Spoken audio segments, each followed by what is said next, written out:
Seçim edəndə də ən gözəl variant nədir? Mən sizə deyim. Deməli, sosial şəbəkələrdən biraz sonra danışacağım. Ən gözəl variant, bax, tanış bilinişinizdə görəndə ki, kimsə yaxşı maşın sürür, o dəqiqə maraqlanın, səni kim öyrədib? Ola bilsin, nə bilim, atası öyrədib, ola bilsin, yaxşı müəllim öyrədib. Həmişə maraqlanın, səni kim öyrədib? Və o müəlliminin adını əlbəttə, əgər razı qalıbsa, sevinclə sizə, fəxrlə sizə verəcək və siz ondan məşğul olasınız. İkinci variant, tutaq ki, belə insan yoxdur. Onda sosial şəbəkələrə, reklama müraciət edirik. Mənim də reklamlarım gedir, çoxların da reklamları gedir. Amma burada necə bilmək olar ki, bu müəllim yaxşıdır, yox? Hamı özünü tərifləyir. Çünki o reklamlara müraciət etdikdə necə artıq telefon danışığından, birinci dərsdən necə bilmək olar ki, bu müəllim yaxşı müəllimdir, yox? Birinci, siz o insana zəng elədiniz.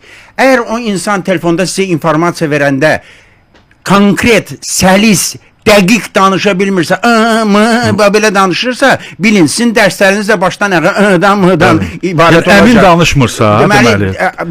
Müəllim bilikdən başqa, burada öz işini gözəl bilməlidir, amma ondan da vacib bir şey var. Həmin biliyi çatdıra bilməlidir. Ona görə də onun nitqi dəqiq olmalıdır.